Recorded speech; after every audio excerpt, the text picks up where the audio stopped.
शहर की लुगाई गांव को आई। मधु शहर में रहने वाली पढ़ी लिखी मॉडर्न लड़की है। वो और पवन साथ कॉलेज में पढ़ते थे। धीरे धीरे उन दोनों में प्यार हो गया। पर पवन गांव में रहने वाला एक साधारण सा लड़का है।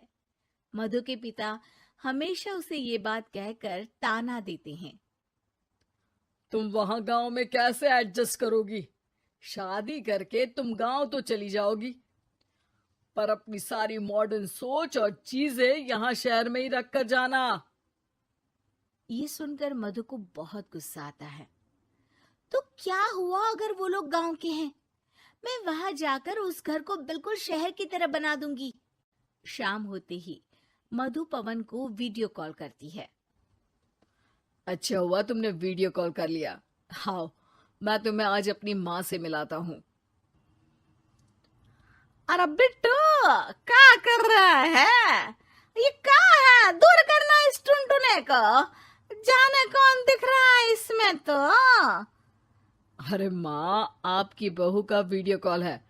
आप इसमें अपनी बहू से आमने सामने बात कर सकती हैं। नमस्ते माँ जी, कैसी हैं आप?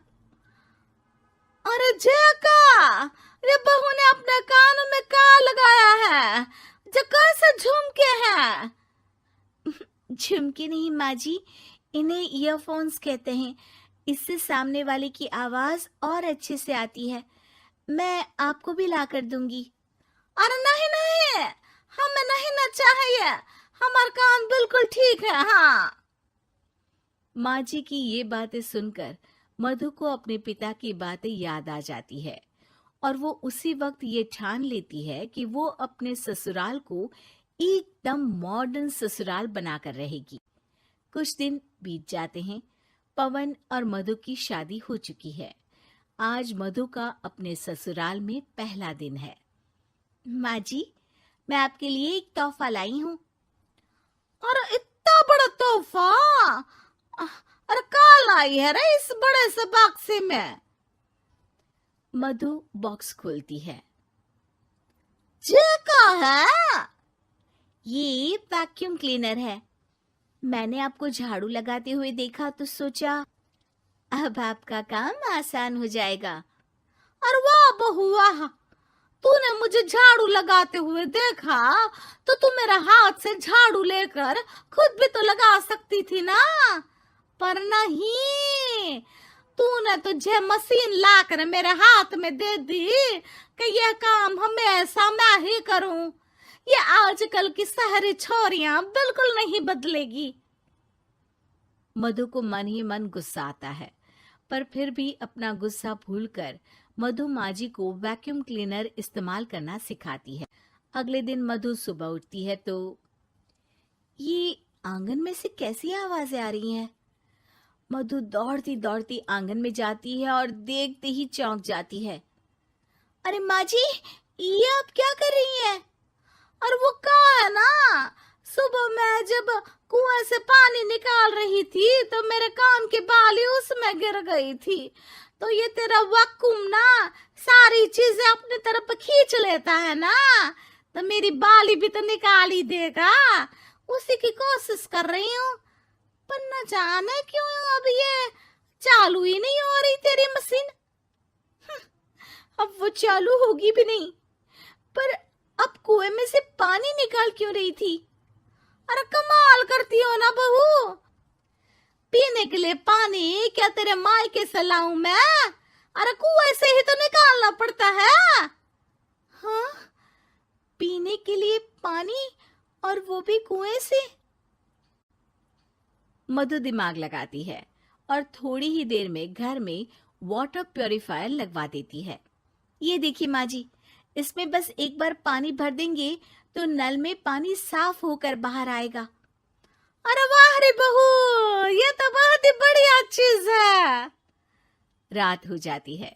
मधु जैसे ही प्यूरिफायर का नल चालू करती है तो वो अचानक से फट जाता है और सब जगह पानी पानी हो जाता है। अरे ये क्या हुआ? ये क्या हो गया? मैंने तो बस इसमें उबला हुआ पानी डाला था, ये इतनी जल्दी खराब हो गया। अरे ये सारी शहरी चीजें सब ऐसी ही होती है कबूरी। क्या आपने इसमें उबला पानी डाला था? हाँ तो फिर पानी तो तभी साफ होगा ना जब उसे उबालेंगे। ये मशीन का कोई जिन है जो हमने जो बोला वो कर देगी है? मधु को बहुत गुस्सा आता है। इस तरह तो मेरा अपने ससुराल को मॉडर्न बनाने का सपना अधूरा ही रह जाएगा। नहीं, मैं इस तरह से हार नहीं मान सकती। थोड़े ही दिन में मधु पूरे किचन को मॉड्यूलर किचन में बदल देती है। अरे वाह बहुआ, इतनी सारी अलमारियां! माँ जी मॉड्यूलर किचन देखकर बहुत उत्सुक हो जाती है। ये बक्सा का है। बहू ने शायद गलती से इसे यहाँ रसोई में रख दिया है, पर है तो ये बहुत ही बढ़िया। अगले दिन सुबह,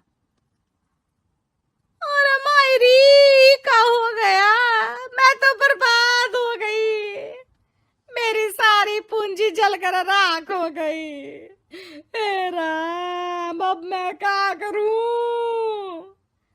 माँ जी की रोने की आवाज सुनकर मधु दौड़ी दौड़ी किचन में आती है और इतना धुआं देखकर घबरा जाती है। ये सब कैसे हुआ माँ जी? ये आग कैसे लगी? ये सब तेरा इस मॉड्यूलर किचन की वजह से हुआ है, और ऊपर से तूने तिजोरी जो रसोई में रख दी थी, मैंने जैसे ही अपने गहने और पैसे इसमें रखे और बाहर से इस ताले को घुमाया, ये तो 5 मिनट में ही आग बबूला होकर फट गया। अरे माँ जी, ये तिजोरी नहीं है, ये तो माइक्रोवेव है। इसमें गहने नहीं रखते, खाना गर्म करने के लिए होता है ये।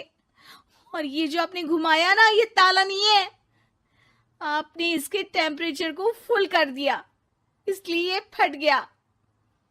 माँ जी और जोर जोर से रोने लगती है।